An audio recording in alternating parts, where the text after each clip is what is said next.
Assalamualaikum warahmatullahi wabarakatuh. Bismillahirrahmanirrahim. Alhamdulillahi rabbil alamin. Wassalatu wassalamu ala asyrafil anbiya'i wal mursalin wa ala alihi wa sahbihi ajma'in. Subhanaka la ilma lana illa ma 'allamtana innaka antal alimul hakim. Wa la hawla wa la quwwata illa billahil aliyyil azim. Hasbunallahu wa ni'mal wakil. Salamun qawlan min rabbir rahim. Yang dihormati Tuan Imam kita Ustaz Ibrahim, yang berbahagia Tuan Bilal kita Ustaz Muhammad Amro, seterusnya ahli jemaah muslimin dan muslimat yang dirahmati Allah Subhanahu wa taala. Yang pertama dan yang tadi keduanya, kita merafakkan kesyukuran kepada Allah Subhanahu wa taala kerana pada malam yang berbahagia ini kita sama-sama dapat berkumpul untuk menyambung pengajian kitab kita Jawharatul Tauhid yang dikarang oleh Imam Ibrahim Al-Laqani. Qala an-nazim qala al-muallif rahimahullahu ta'ala wa nafa'ana bihi wa bi'ulumihi fi daraini amin. Kita hari ini masuk kepada hakikatul iman, iaitu hakikat iman. Kita mendakwa bahawa kita ni beriman. Kita menyatakan bahawa kita ni dah kuat iman dan melaksanakan segala tuntutan-tuntutan iman yang telah ditetapkan oleh Allah Subhanahu wa taala.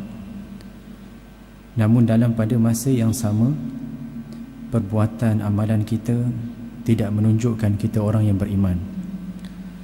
Seolah-olah kita berkhayal untuk masuk syurga, tetapi dalam masa yang sama kita berperangai, berperanan dan mengamalkan seperti mana ahli-ahli neraka.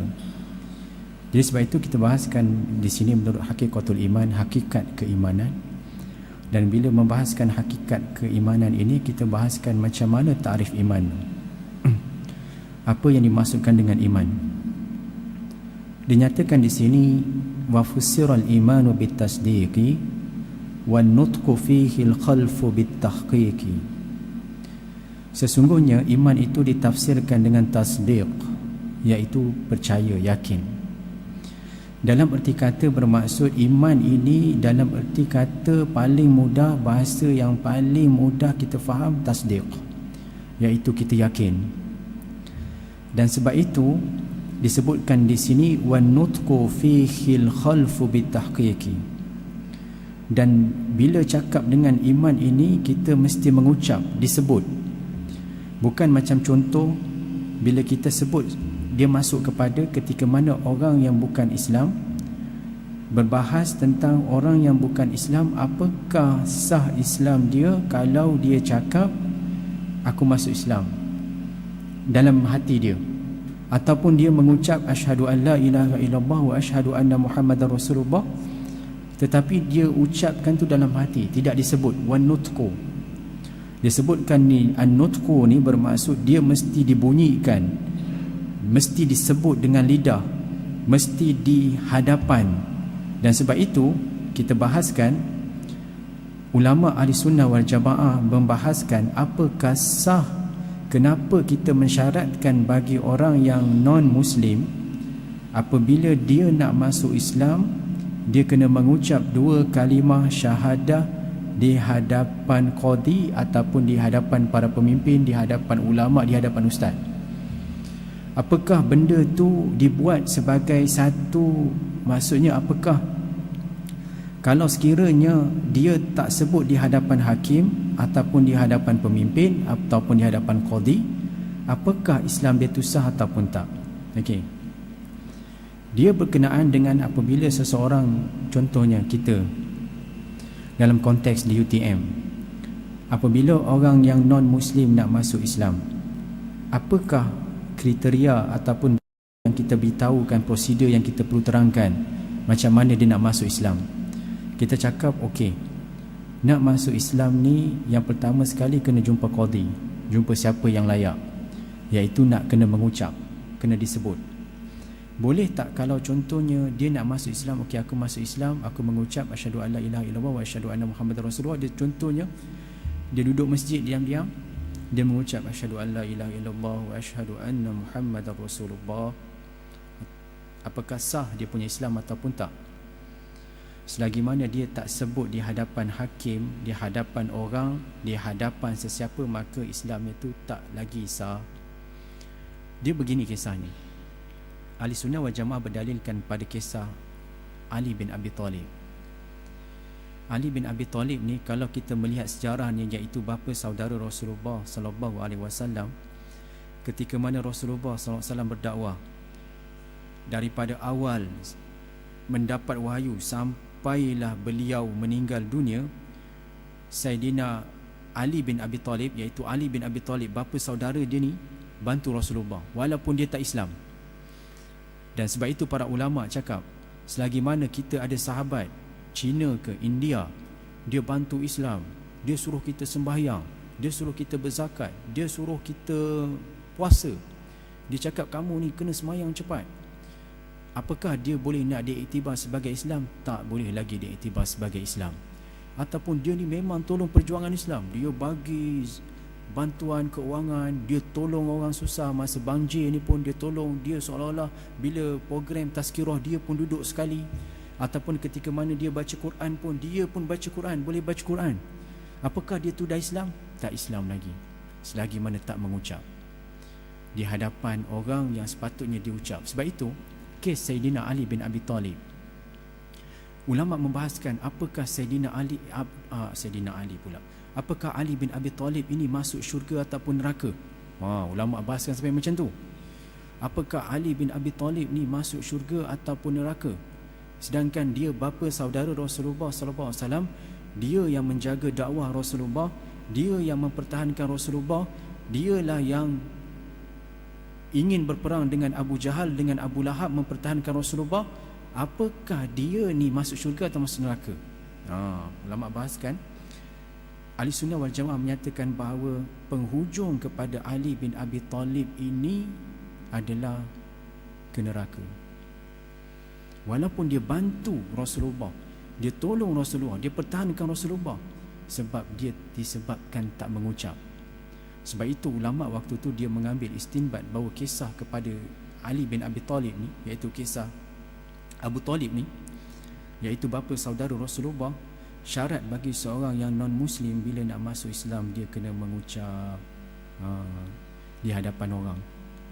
Sebab itu baru nak sabitkan kesalahan dia ni Islam, ada saksi dia ni Islam. Selagi mana tak ada saksi, selagi mana dia tak sebut asyhadu an la ilaha illallah wa asyhadu anna muhammadar rasulullah, aku bersaksi bahawa, kalau kita lafaz dengar. Sebab itu kan kita ni bila sebut dengan iman ni, asyhadu an la ilaha illallah, aku bersaksi bahawa tiada Tuhan melainkan Allah Subhanahu wa taala. Kan bila kita lepas je habis tazkirah, kita sebut wallahu a'lam, aku tak tahu melainkan Allah Taala sahaja yang mengetahui. Ulama cakap antara a'lamu dengan lafaz asyhadu, asyhadu ni iaitu aku menyaksikan. Tuan-tuan bila mengucap, tuan-tuan kena menyaksikan, tuan-tuan kena cari dalil, kena yakin, seolah-olah menyaksikan tiada Tuhan selain daripada Allah Ta'ala. Tetapi apakah tuan-tuan mengucap seperti mana tuan-tuan tuturkan? Apakah sama seperti mana yang tuan-tuan akidahkan dengan apa yang tuan-tuan tuturkan? Apakah tuan-tuan mengucap itu seolah aku menyaksikan? Tuan-tuan betul-betul ke bersaksi dalam diri tuan-tuan bahawa kita ni tiada Tuhan selain Allah Ta'ala, tetapi perbuatan kita seolah-olah tak melambangkan kita ini menunjukkan, membuktikan bahawa Allah Ta'ala itu hanya Allah Ta'ala yang esa? Itu silapnya kita mengucap. Sebab itu kita mengucap asyhadu. Asyhadu ni aku menyaksikan, maksudnya aku tengok betul-betul, aku perhatikan sungguh-sungguh bahawa tiada Tuhan, tiada Allah, maksudnya tiada Tuhan yang melainkan Allah Subhanahu wa taala. Itu sebenarnya. Dan di sini disebutkan bila kisah Ali bin Abi Talib.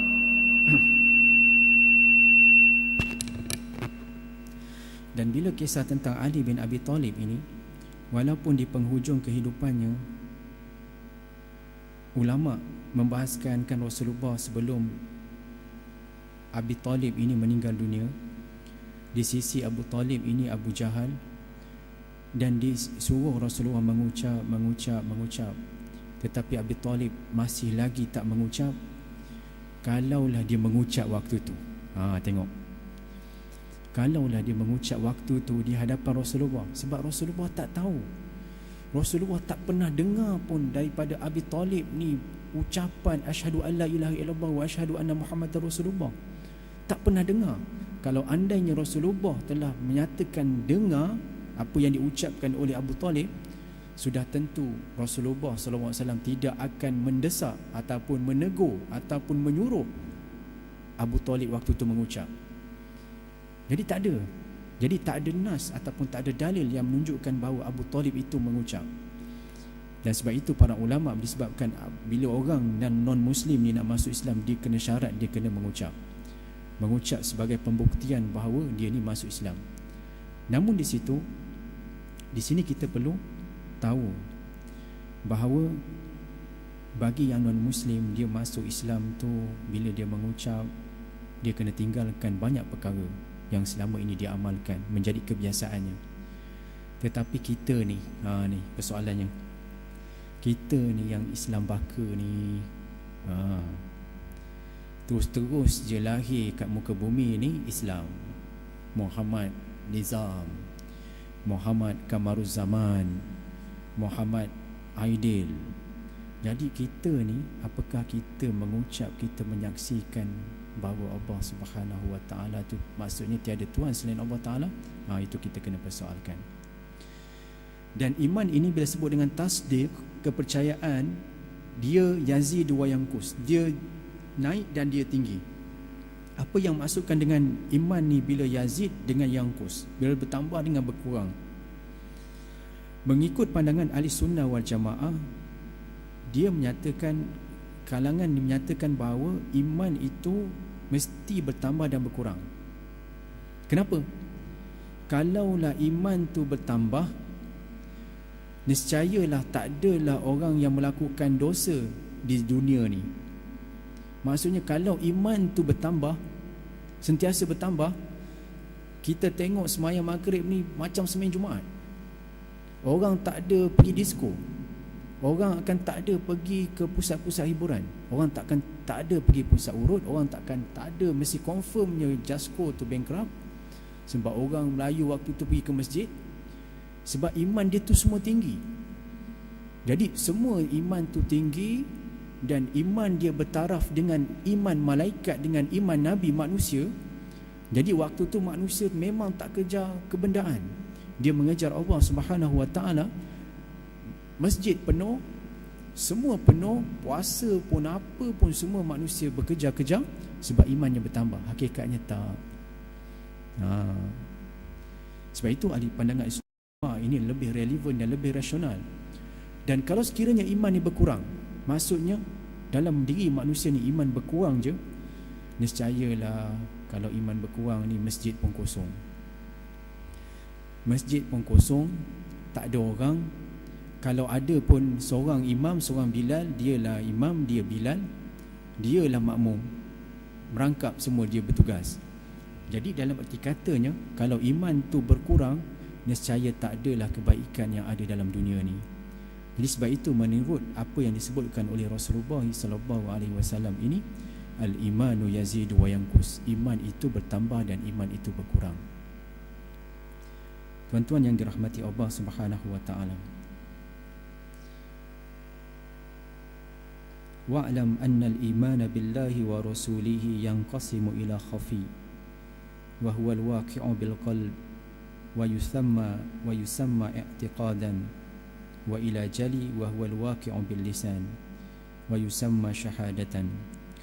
Ketahuilah sesungguhnya iman dengan Allah Subhanahu Wa Taala dan Rasulnya itu terbahagi kepada khafi, iaitu iman yang sembunyi, yang di mana dia terletak di dalam hati. Itulah yang dinamakan i'tiqad. Wa yusamma i'tiqadan wa ila jali, dan juga iman yang terang, iman yang ditunjukkan, iman yang cerah, iaitu wa huwal waqi'u bil lisan wa yusamma syahadatan, dan juga iman yang di mana iman yang terang, apabila dia buktikan dengan dalam hati, kemudian dia tonjolkan, dia terjemahkan di dalam bentuk lisan. Sebab itu, kenapa ustaz kita berzikir? Mana lebih hebat, berzikir dengan hati ataupun berzikir dengan mulut? Bila kita cintakan seseorang, macam contohlah, seseorang kekasih, lelaki ni dia nak cakap, saya sayang awak. Ada tak dia nak lambangkan sayang tu, dia nak cakap tu, dia cakap bahasa isyarat? Macam ni lah? Tak.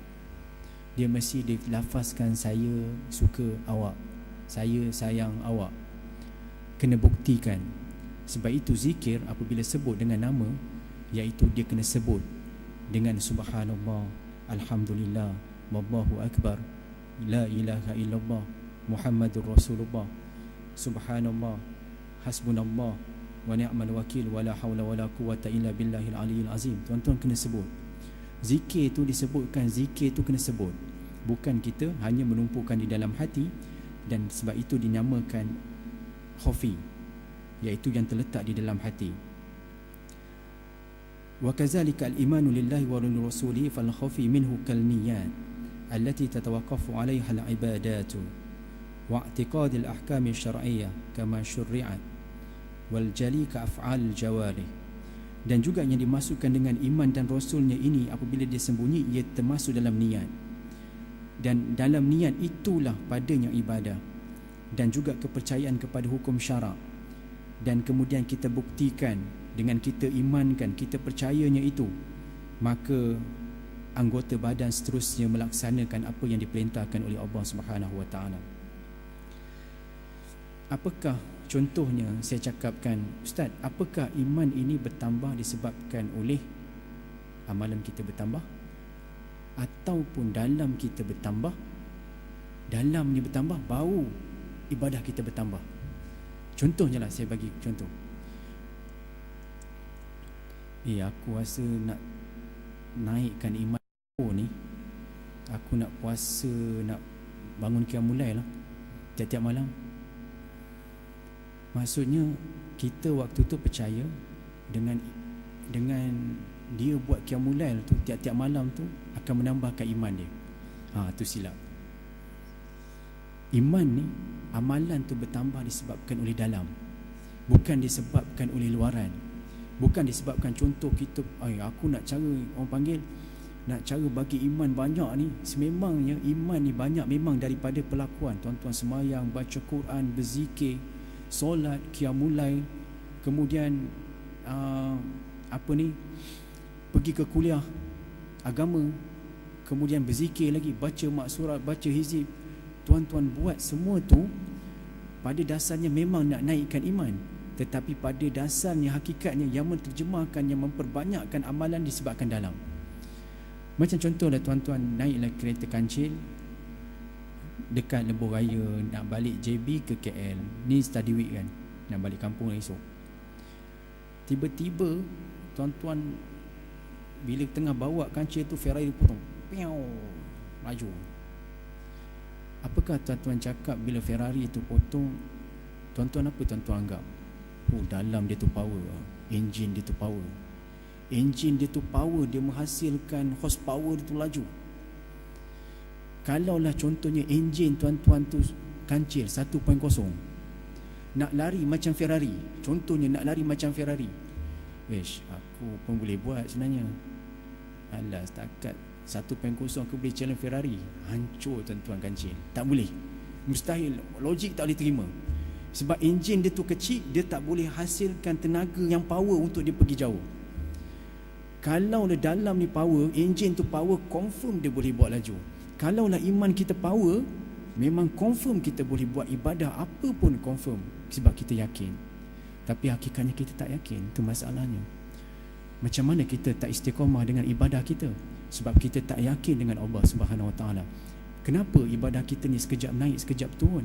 Kenapa ibadah kita ni sekejap, orang panggil yazidu wa yanqus, sekejap okey, kita pergi sembahyang jemaah hari Sabtu, kita minggu ni kita memang sembahyang kat masjid MSI, tapi minggu depan alamak slow, tak sembahyang jemaah, lambat pula tu. Kenapa? Yakin tu. Sebab itu Rasulullah, para ulama menyatakan antara bezanya kita dengan sahabat Rasulullah itu min ajlil yakin, disebabkan yakin je. Kalau tuan-tuan tak ada yakin, sebab itu Islam ni berdiri di atas yakin. Kan iman tu, apa dia iman? Percaya kepada Allah, okay. Antu'mina billah wa rasulihi wa kitabihi, iaitu percaya kepada Allah Subhanahu wa taala, percaya kepada rasulnya, percaya kepada Al-Quran, percaya kepada malaikat, percaya kepada hari kiamat. Semua benda-benda tu benda gaib. Jadi sebab itu iman itu bila kita yakin, maka dia menghasilkan ibadah yang cukup banyak. Satu persoalan, macam mana ustaz nak dapat yakin? Ustaz sebut memang ni kena yakin, kena confident. Macam mana ni ustaz nak dapat yakin? Tuan-tuan nak yakin tu kena ada ilmu. Ilmu dia tuan-tuan. Maksudnya ilmu. Sebab itu syarat kita nak belajar ilmu tu, yang pertama seperti mana saya sebutkan sebelum ni, ilmu tauhid.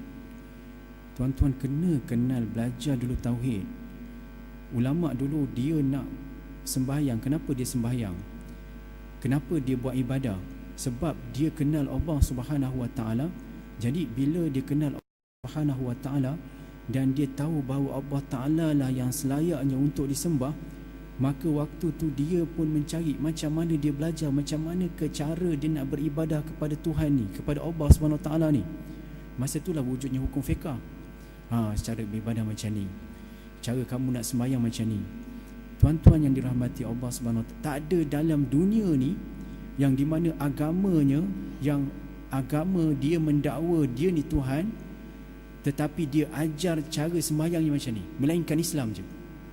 Islam ketika mana Allah Ta'ala mendakwa, Allah Ta'ala menyatakan bahawa dirinya itu adalah Allah Subhanahu wa taala. Tak ada dalam dunia ni, sehebat dalam dunia ni, contohnya Barack Obama, hatta walaupun sesiapa pun yang hebat ke, Israel ke, dia tak ada mendakwa bahawa dirinya akulah Tuhan. Tak ada. Sebab itu ulama menegaskan, kalau sekiranya Thomas Edison dia mendakwa bahawa dia telah melakukan percubaan 10,000 kali, diiklankan, semua manusia tahu, dia sebelum dia membuat mentol tu bercahaya, dia buat cuba 10,000 kali, dan 10,000 kali itulah yang diwar-warkan, disiarkan ke seluruh dunia. Apatah lagi Allah Subhanahu wa taala yang cipta manusia. Sekali-kalinya takkan dia tak boleh nak dakwa dirinya dia yang ciptakan benda ni. Tuan kena fikirkan balik. Kalaulah Thomas Edison tu dia nak cipta sementol lampu tu, dia mendakwa dia telah mencuba sebanyak 10,000 kali untuk menghidupkan mentol, apakah Allah Subhanahu wa taala tak berhak untuk mendakwa? Dia yang menciptakan segala-galanya, dia menciptakan segala-galanya, apa yang dunia ni, makhluknya, perbuatan makhluknya, apakah Allah tak berhak untuk mendakwa sedemikian? Jadi sebab itu kita kena ingat dan kembali kepada penghujungnya. Dan sebab itu kita nak menguatkan, nak meyakinkan bahawa iman itu adalah capai iman para sahabat, sudah tentulah dengan jalan ilmu. Jalan ilmu mengenal Allah Subhanahu wa taala. Muslimin dan muslimat yang dirahmati Allah Subhanahu wa taala. Usulul iman salasa. Iman ini ada 3 usul. Yang pertama, al-iman billahi ta'ala wa rasulihi wal yaumil akhir. 3 je. Tuan-tuan percaya, kena percaya kepada Allah Ta'ala, kena percaya kepada Rasulnya, dan juga kena percaya kepada hari kiamat. 3 ni kena. Kita sekarang ni dah percaya pada Allah, kita dakwalah contohnya sekarang ni. Kalau tak, kita takkan ke masjid sembahyang maghrib. Kita percaya pada Allah Ta'ala. Kita percaya pada Rasul. Okay Ustaz, saya dah percaya dah kepada Rasul dah Ustaz.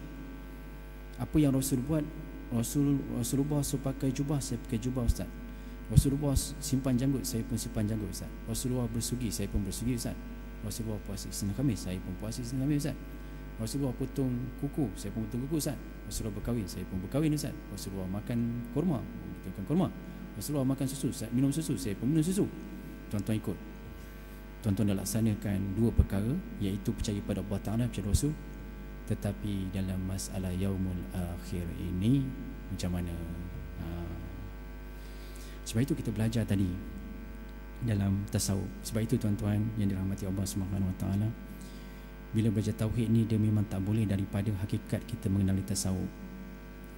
Sebab itu tuan-tuan, bila sebut tentang yaumul akhir ini, hari akhirat ni, bagi kita yang sebutkan tadi, kita belajar petang tadi bahawa al-ilmu wal malu la yajtami'an.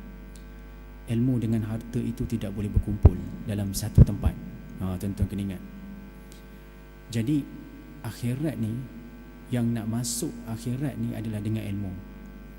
Tuan-tuan, bukan daripada segi harta. Kalaulah kita mendakwa bahawa harta itulah segala-galanya, tentulah Rasulullah, sebelum Rasulullah wafat, Rasulullah jadi orang yang paling kaya dalam dunia. Kalau harta itulah ada segala-galanya, kalau dunia ni adalah tempat pembalasan yang terakhir, Rasulullah takkan miskin di hari penghujung kematiannya, kewafatannya. Tetapi tak, Rasulullah kewafatannya tidak meninggalkan apa-apa. Sayyidina Abu Bakar tak meninggalkan apa-apa. Sayyidina Omar tinggalkan apa? Tinggalkan misht, iaitu pemukul kuda. Osman, Ali, semua para sahabat itu memisahkan dunia dengan ilmu, dengan akhirat. Memisahkan dunia dengan akhirat. Sebab itu kita nak cakap di sini, wal yaumul akhir ni, apabila kita belajar sampai satu peringkat, nanti adik dah belajar satu peringkat tertinggi, la yajtami'u ad-dunya wal akhirah fi qalbin wahidin. Tidak mana mungkin boleh berhimpun dunia dan akhirat dalam satu hati. Itu takkan mungkin. Ulama buat kesimpulan tu, mana mungkin boleh berkumpul dunia dengan akhirat tu dalam satu hati.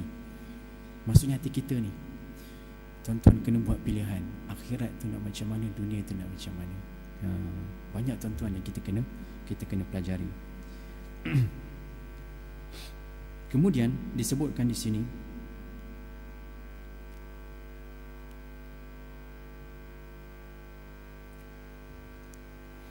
al-iman itu juga bermaksud ikrar. Ikrar ni maksudnya apa? Tuan-tuan berikrar. Jadi siapa yang baru ni menang pilihan raya baru ni, dia mesti akan jadi Majlis Perwakilan Pelajar, MPP.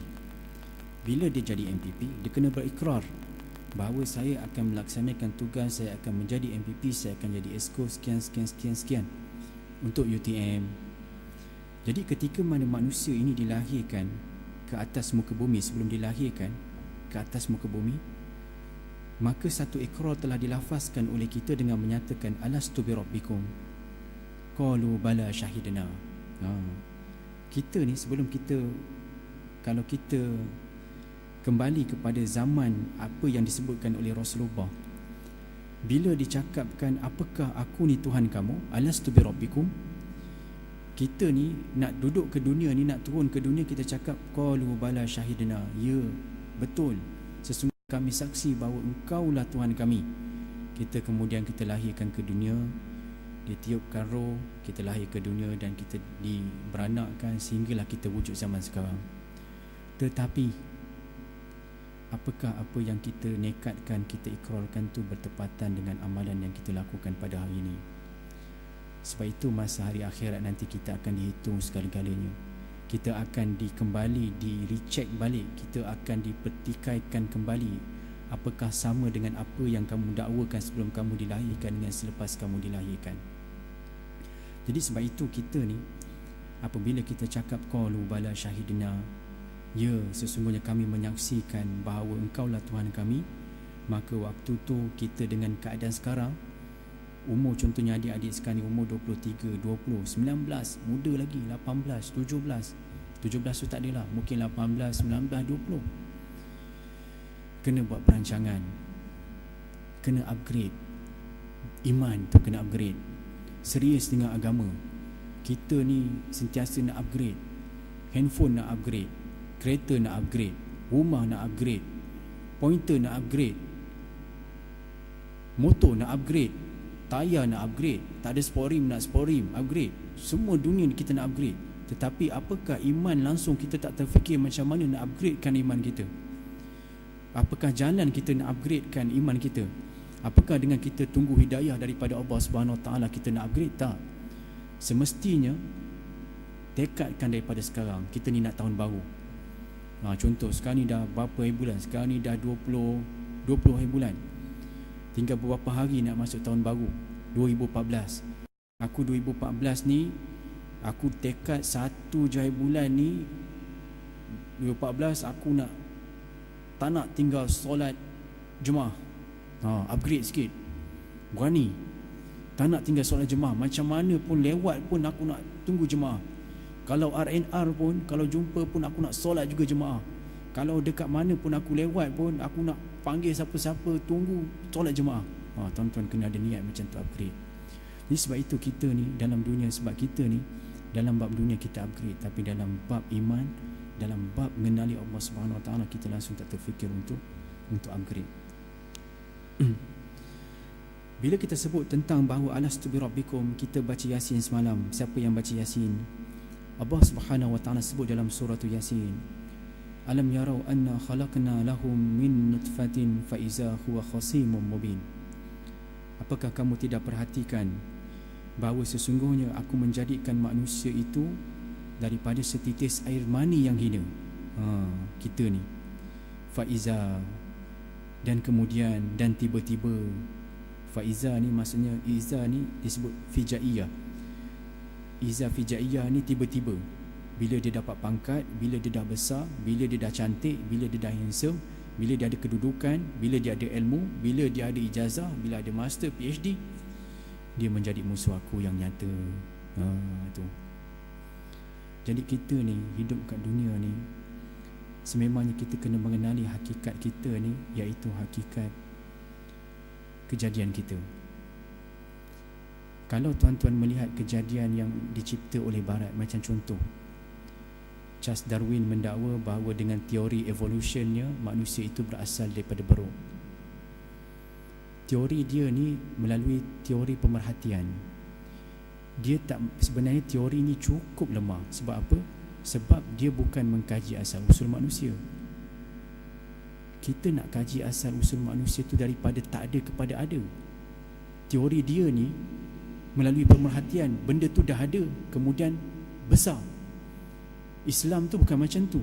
Islam tu dia letakkan pemikiran manusia supaya kamu kena sedar, kamu kena cek balik, kamu kena selidiki, kamu kena kaji asal usul kamu daripada tak ada kepada ada.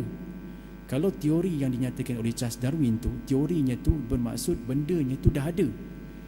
Bukannya tak ada, beruk tu memang dah ada dalam hutan. Kemudian tunggu besar, jadi manusia. Jadi macam tu teori dia. Bukan teorinya dia perhatikan macam mana beruk tu terhasil.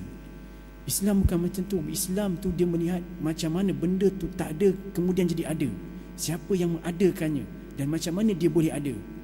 Itu sebenarnya kita kena fikirkan. Dan itulah sepatutnya kita iman bahawa tak ada Tuhan yang boleh buat segala-galanya melainkan Allah Subhanahu Wa Taala. Itu hakikat dan realitinya. Dan teori itu cukup lemah. Namun di situ kita masih mempercayai teori tersebut. Islam dah sebut dah berapa lama sesungguhnya manusia itu dicipta daripada setitis air mani yang hina kita ni. Daripada yang hina, bila kita besar, bila kita kaya, bila kita ada ilmu sikit, kita sombong, kita engkar, jadi musuh aku yang nyata. Allah Ta'ala faiza huwa khosim. Khosim ni atas wazan fa'ilun. Fa'ilun ni maksudnya mubalaghah. Mubalaghah ni bersangatan. Kamu ni jadi musuh aku yang cukup nyata. Kamu tak semayang, aku cakap percaya Quran, kamu tak percaya Quran. Aku cakap laksanakan Islam, kamu tak laksanakan Islam. Aku cakap suruh sembahyang, kamu tak sembahyang. Suruh beriman, kamu tak beriman. Betul jadi musuh aku yang nyata. Sebab itu kita kembali kepada hakikat realiti kejadian kita. Dan sebab itu antara hakikat perbahasan iman ni, kita tanya diri kita baliklah, iman kita ni macam mana? Kita koreksi balik. Adik nanti balik daripada kuliah ni, sebelum tidur tanya balik diri kita, aku ni nak jadi apa sebenarnya? Apa yang aku nak bawa? Apa yang aku nak bawa dekat dunia ni? Apa perubahan yang aku nak bawa pada keluarga aku, pada diri aku, pada universiti, pada pelajaran aku, pada umat aku? Apakah kita nak duduk diam? Apakah tuan adik-adik kerja sini hanya dapat duduk, masuk kuliah, exam, dapat keputusan, kemudian kerja, itu je ke hidup kat dunia? Kalau itulah kehidupan kita kat dunia, kita ni samalah juga dengan seperti mana binatang-binatang kat luar tu. Binatang kat luar tu dia makan, dia ada anak, dia sara anak, dia jaga anak, dia ada rumah, dia cari rezeki, dia pertahankan anak dia, dia pertahankan jantan dia, betinanya, dia pertahankan. Kalaulah kita tak ada iman, tak ada Islam, samalah kita dengan binatang-binatang tu yang kat luar. Jadi sebab itu kita ni diberikan satu kelebihan, ada akal, cuba fikirkan, cuba kuatkan, cuba faham, cuba dekatkan hati kita, kenal Allah Subhanahu Wa Taala, percaya hukum hakamnya. Sebab itu kalau kita perhatikan, kalau tuan-tuan belajar tauhid lagi kan, dibahaskan kenapa kita kena percaya kepada hukum Islam, hukum Allah Subhanahu Wa Taala. Tuan-tuan boleh tak terima satu hukum? Kita ni supaya tuan-tuan boleh berfikir baliklah. Tuan-tuan boleh tak terima satu hukum yang di mana hukum tu dibuat oleh manusia? Okey, contohnya seorang pemimpin dia buat hukuman. Okey, hukuman ni tak ada dalam Al-Quran. Contohnya contohnya kita buatlah saman, contohnya saman AES. Okey, saman AES dibuat oleh pemimpin-pemimpin tertentu, dia buat AES. Dalam masa yang sama dia pemimpin dan dia juga rakyat. Tuan-tuan kena ingat, setiap undang-undang ni bila manusia buat, bermaksud dialah pemimpin dan dia juga rakyat. Maksudnya dia buat undang-undang tu dan dia mesti juga tak terkecuali daripada terkena undang-undang yang dia buat. Tu tuan-tuan kena ingat, tu satu. Apabila benda ini berlaku dan dia buat juga setiap keputusan, apa yang kita buat itu dia berdasarkan kepada kehendak kita. Kehendak kita ni yang dilakukan oleh orang atasan tak sama dengan kehendak orang rakyat di bawah, tak sama. Tetapi dalam masalah pelaksanaan hukum, kita sebenarnya kalau kita bandingkan hukum Islam dengan hukum yang dibuat oleh manusia, kita nak percaya, kita nak ikut hanya satu hukum yang memang datang daripada Tuhan. Sebab Tuhan inilah satu-satu bagi hukum, dialah yang kita percaya, dialah yang kita iman, yang dia ni lah yang menjadikan kita. Tetapi bila manusia buat satu hukum, macam mana dia buat hukum ya? Macam mana dia boleh buat kehendak dia?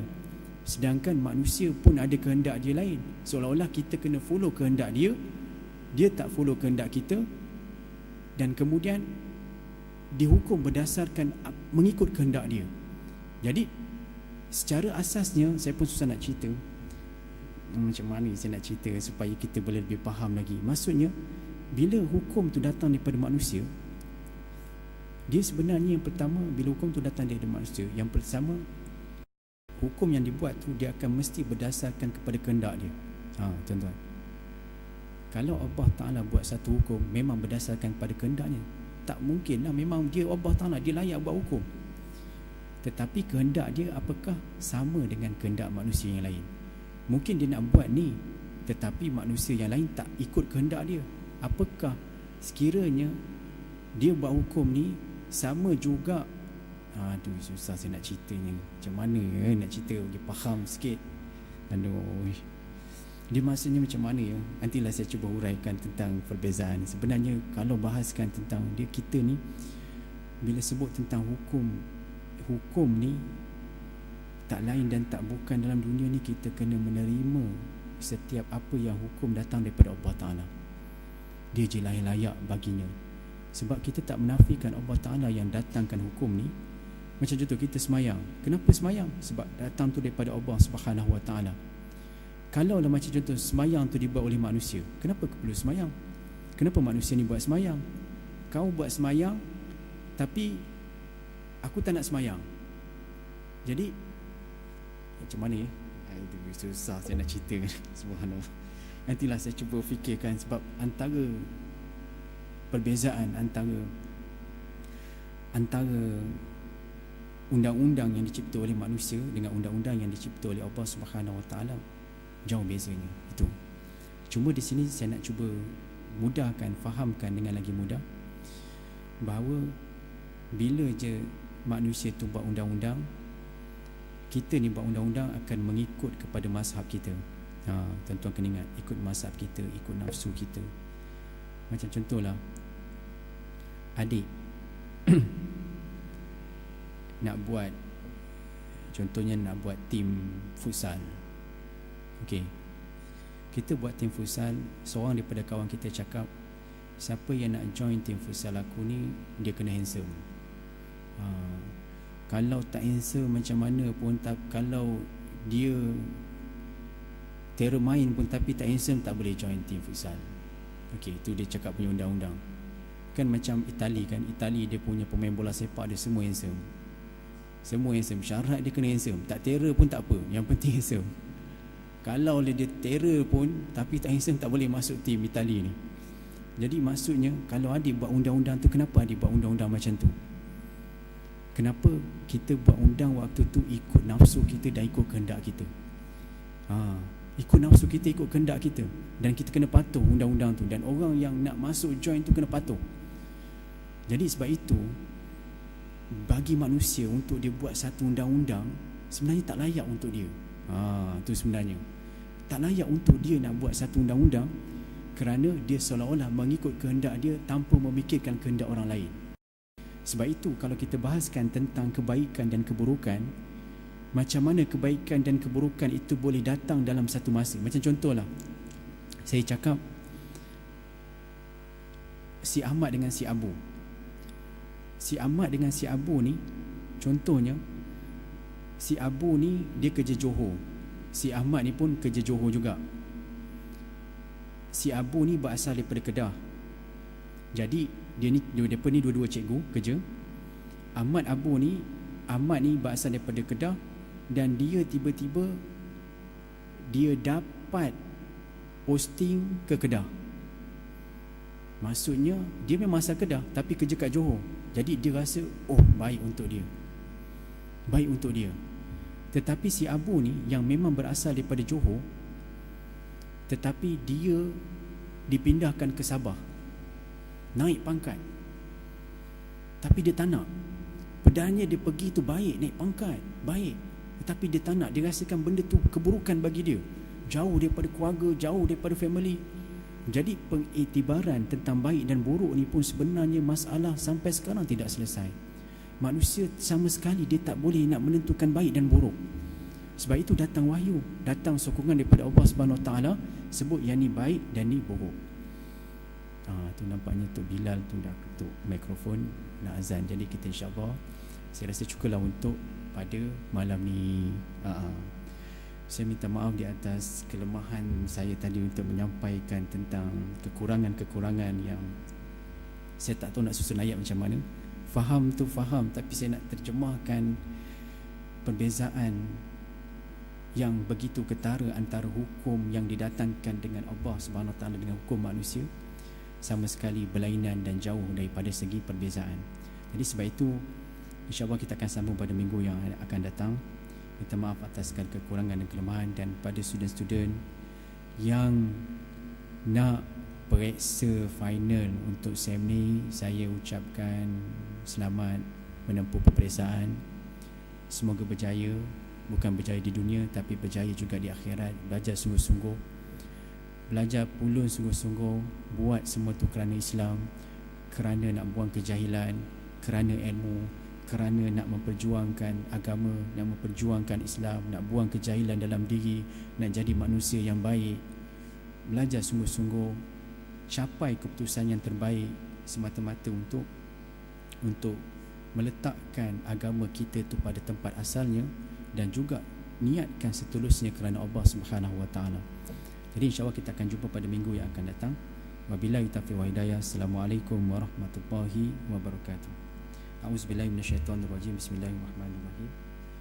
Alhamdulillahirabbil alamin, wassalatu wassalamu ala asyrafil anbiya'i wal mursalin wa ala alihi washabbihi ajma'in. Allahumma hdina bihudak waj'alna mimman yusari'u fi ridhaka wa la tuwallina waliyan siwak wa la taj'alna mimman khalafa amraka wa 'asaq. Rabbana iftah bainana wa baina qaumina bil haqqi wa anta khairul fatihin. Wa sallallahu ala sayyidina Muhammadin wa ala alihi wasallam. Walhamdulillahi rabbil alamin.